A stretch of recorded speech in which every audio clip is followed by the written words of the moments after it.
नमस्कार विद्यार्थी मित्रांनो, आजच्या या आपल्या संवादच्या दुसऱ्या भागामध्ये तुम्हा सगळ्यांचं पुन्हा एकदा स्वागत आहे.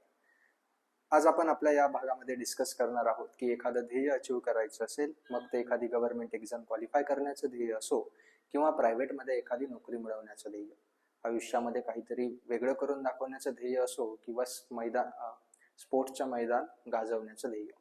कुठलंही ध्येय साध्य करण्यासाठी जी सगळ्यात महत्त्वाची गोष्ट असते त्या गोष्टीविषयी आज आपण बोलणार आहोत. कारण प्रत्येकाला प्रिपरेशन करत असताना काही सेल्फ डाऊट्स हे क्रिएट होतच असतात की माझं होईल की नाही, मी सिलेक्शन पर्यंत पोहोचेल की नाही झालं तर काय होईल. हे सेल्फ डाऊट का येतात, या सेल्फ डाऊट वरती काय उपाय आहे, याविषयीच आज आपण बोलणार आहोत. माझ्या मते सगळ्यात महत्त्वाची गोष्ट जेव्हा तुम्ही एखाद्या ध्येयासाठी प्रिपरेशन करत असता ती असते सिव्हिल इंजिनिअरिंग मधला एक सब्जेक्ट आहे प्रोजेक्ट मॅनेजमेंट. या प्रोजेक्ट मॅनेजमेंटचे 3 प्रिन्सिपल्स कोणते आहेत? हे 3 प्रिन्सिपल्स प्लॅनिंग, शेड्यूलिंग आणि कंट्रोलिंग. कुठलंही ध्येय अचीव करायचं असेल तर तुम्हाला आधी प्लॅन करावा लागेल, त्याचं एक व्यवस्थित शेड्यूल बनवावं लागेल आणि सगळ्यात महत्त्वाचं आणि शेवटचा पॉइंट म्हणजे त्यावरती कंट्रोल हा ठेवावा लागेल.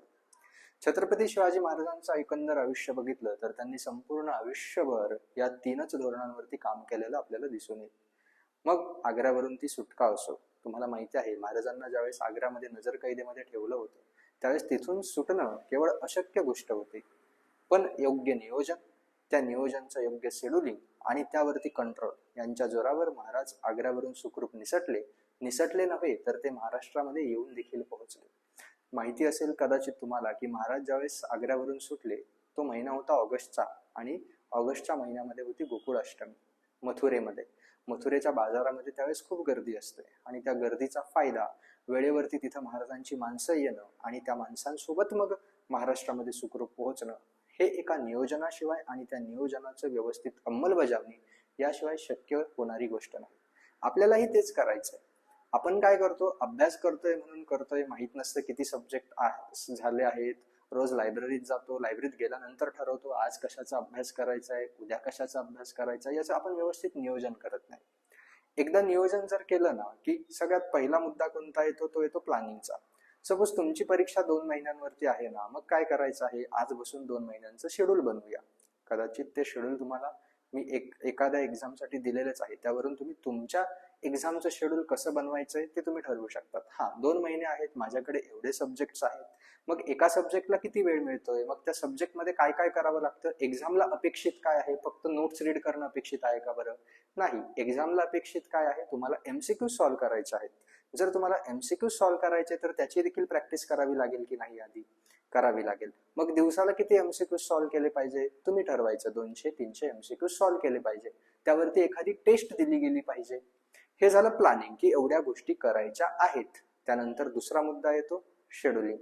प्लॅनिंग केलं त्यानंतर त्या प्लॅनिंगची व्यवस्थित शेड्यूलिंग करणं की मग उद्या कोणता सब्जेक्ट, 2 दिवसानंतर कोणता सब्जेक्ट, या आठवड्यामध्ये किती सब्जेक्ट झाले पाहिजेत, त्यांची रिव्हिजन आठवड्याच्या शेवटी कशी झाली पाहिजे, MCQs किती सॉल्व्ह केले गेले पाहिजे, टेस्ट किती दिल्या गेल्या पाहिजे आणि त्या कधी दिल्या गेल्या पाहिजे. काय करायचं प्लॅनिंग मध्ये, केव्हा करायचं शेड्यूलिंग मध्ये. आणि सगळ्यात महत्वाचा मुद्दा असतो तिसरा पॉइंट, तो म्हणजे कंट्रोलिंग. कोणताही प्लॅन आणि कोणतंही शेड्यूल याला जर कंट्रोलिंग हा तिसरं प्रिन्सिपल आपण अप्लाय केलं नाही तर तो वेस्ट ऑफ टाइम असतो. कारण तुम्हाला देखील अनुभव असेल, आपण लायब्ररीत ठरवून जातो की मला हा सब्जेक्ट करायचा आहे आजच्या दिवसामध्ये, आपण घरी फक्त 5 ते 10 पेजेस वाचून घरी येतो. जोपर्यंत तुम्ही तुमच्या प्लॅन आणि शेड्यूल वरती कंट्रोल ठेवणार नाही तोपर्यंत तुमच्यामध्ये कॉन्फिडन्स बिल्ड होणार नाही. सपोज तुम्ही 5 दिवसामध्ये ठरवलं होतं 4 सब्जेक्ट 3 सब्जेक्ट कंप्लीट करायचे, बट ते जर नाही झाले तर 6व्या दिवशी तुम्हाला येणार आहे सेल्फ डाऊट, माझं सिलेक्शन होईल की नाही, माझा अभ्यास होत नाहीये. आणि ह्या सेल्फ डाऊटमुळे येत असतं नैराश्य, डिप्रेशन. हे होऊ नये म्हणून काय करायचं मग सर? हे होऊ नये म्हणून एक साधा सोपा उपाय आहे. तो काय? एक डायरी मेंटेन करायची. यस, डायरी, जी मी माझ्या प्रिपरेशनच्या वेळेस यूज केली होती. तुम्हाला या जेवढ्या डायऱ्या दिसत आहेत त्या सगळ्या माझ्या प्रिपरेशनच्या वेळेसच्या आहेत. काय करायचं, उद्या लायब्ररीत जाण्याच्या अगोदर सब्जेक्टचं नाव लिहायचं, याची मला रिव्हिजन करायची आहे. त्यानंतर काय करायचं, दुसरा मुद्दा काय, मला एवढे MCQ सॉल्व्ह करायचे आहेत. तिसरं काय, मला ह्या सब्जेक्टची टेस्ट द्यायची आहे. हे झालं तुमचं उद्याचं शेड्यूलिंग. उद्या काय करायचं, लायब्ररीत गेल्यानंतर रिव्हिजन झाली, त्याच्या पुढे टिक मार्क. MCQ सॉल्व्ह झाले, त्याच्या पुढे टिक मार्क. आज टेस्ट दिली, त्याच्या पुढे टिक मार्क. ह्या टिक मार्क तुम्ही ज्यावेळेस कराल त्यावेळेस तुमच्यामधला सेल्फ कॉन्फिडन्स ऑटोमॅटिकली वर येणार आहे. पुढचे 8 दिवस तुम्ही ही गोष्ट करून बघा. एक डायरी घ्या, रोज ठरवा ह्या गोष्टी करायच्या आहेत, ते टिक मार्क करत जा. काय होईल, एक दिवस तुम्ही 300 MCQ सॉल्व्ह केले ना, पहिल्या दिवशी 300 नाही होणार, 250 होतील. दुसऱ्या दिवशी तुम्ही इम्प्रूव्ह करण्याचा ट्राय कराल, 275 होतील. त्याच्या पुढच्या दिवशी अजून इम्प्रूव्ह करण्याचा ट्राय कराल, मग तुमचेवाले सपोज 300 MCQ 3-4 दिवसामध्ये व्हायला लागतील.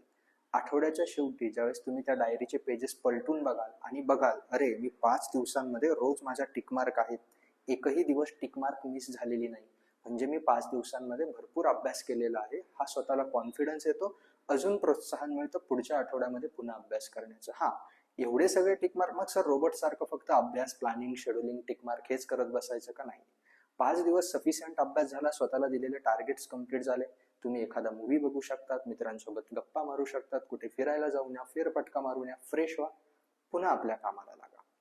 ज्यावेळेस आपण सेल्फ ट्रॅक करतो, स्वतःला स्वतःची प्रोग्रेस ट्रॅक करतो आणि बघत चालतो की माझे 2 तासामध्ये आता 100 MCQ सॉल्व्ह व्हायला लागले, अगोदर 70च MCQ सॉल्व्ह व्हायचे, याला म्हणतात इम्प्रूव्ह करणं. स्वतःच्या नोट्स, स्वतःचं ट्रॅक ठेवायचं, सेल्फ रेकॉर्ड ठेवायचं आणि सेल्फ रेकॉर्ड इम्प्रूव्ह होतंय की नाही या गोष्टीकडे लक्ष द्यायचं.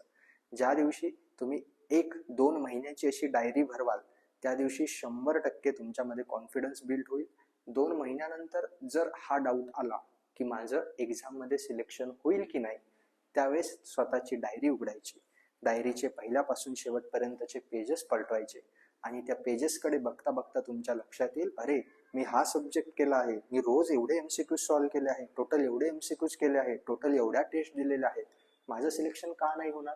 व्हायलाच पाहिजे. फक्त मुद्दा येतो गोष्टी फॉलो करण्याचा, प्लॅनिंग करा, त्याचं शेड्युलिंग करा, सगळ्यात महत्त्वाचं त्याच्यावरती कंट्रोल ठेवा. हे 3 मुद्दे तुम्हाला जर आवडले असतील तर नक्कीच कमेंटमध्ये सांगा.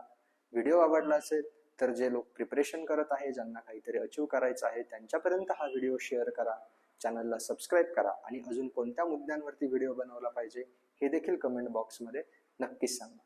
शेवटी जाता जाता एक वाक्य लक्षात ठेवा, नियोजनाशिवाय ध्येय म्हणजे एक स्वप्नरंजनच. धन्यवाद.